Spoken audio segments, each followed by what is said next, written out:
اس کی تین کیفیات ہو سکتی ہیں. کیوں اللہ کی طرف سے یہ چیزیں آتی ہیں؟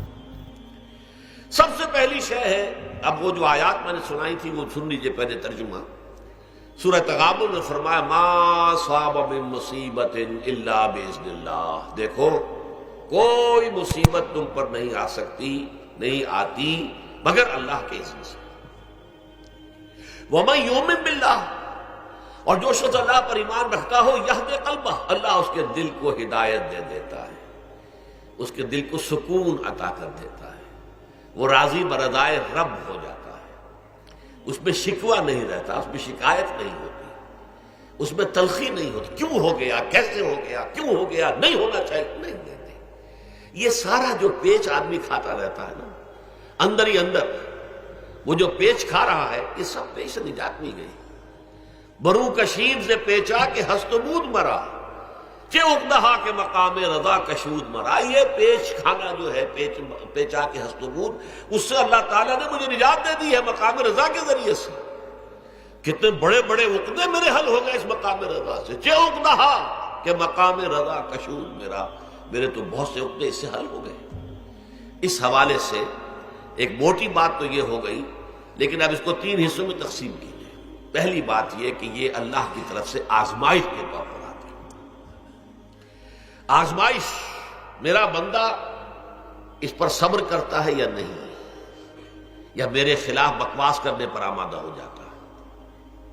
اللہ تو ایسا ہے، اللہ نے تو ہم پر کبھی کرم کیا ہی نہیں ہے، اللہ تو ظالم، معاذ اللہ معاذ اللہ معاذ اللہ. کہیں ایسا تو نہیں، میرا بندہ جو ہے تکلیف کو جھیلتا ہے میری وجہ سے، یہ سمجھ کے کہ اللہ کی طرف سے آئی.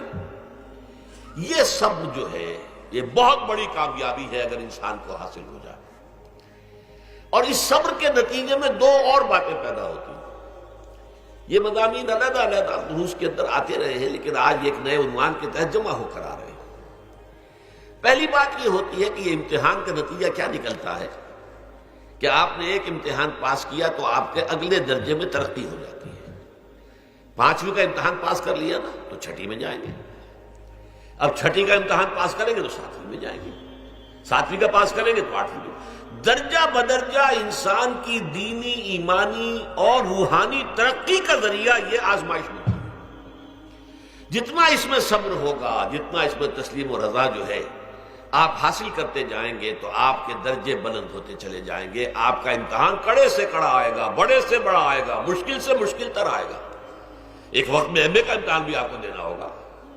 ایک وقت ہو سکتا ہے پی ایچ ڈی کے لیے تھیسس آپ لکھیں، پھر اس کے اوپر جو ہے ٹیم بیٹھی ہوئی اور آپ سے وہ بحث کرے، جرا کرے آپ سے، وہ بھی کرنا ہوگا.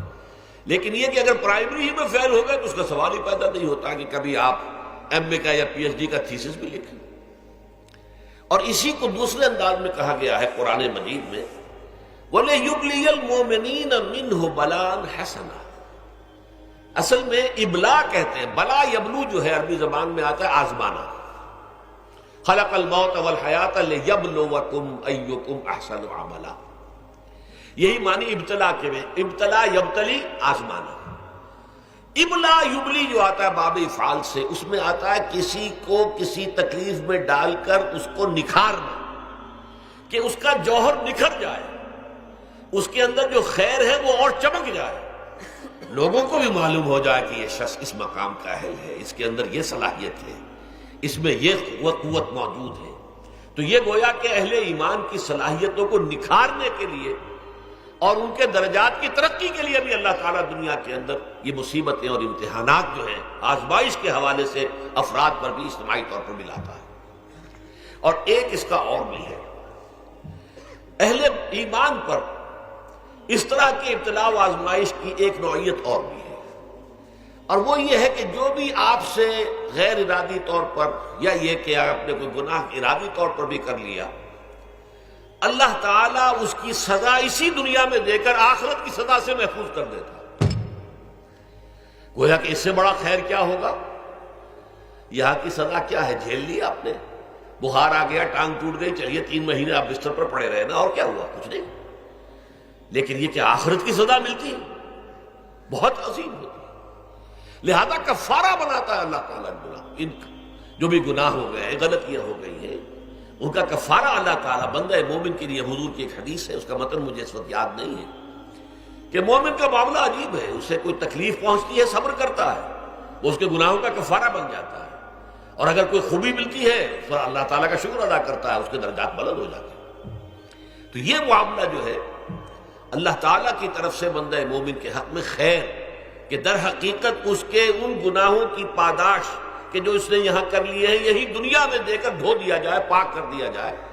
جیسے آپ کو معلوم ہے دھوبی جو ہے کپڑے کو بھٹی میں چڑھاتا ہے، گرم پانی میں ڈالتا ہے، ڈالتا ہے تاکہ اس کا میل نکلے، اس کے آگے پٹکتا بھی ہے ذرا اس کو تاکہ وہ میل اچھی طرح چھٹ جائے اس سے۔ اسی طرح اگر دنیا میں ہمارے میل چھٹ جائیں، دنیا میں اگر ہمارے گناہ دھل جائیں تو یہ بڑے نفع کا سودا ہے، بڑے نفع کا سودا ہے، بڑے نفع کا سودا ہے۔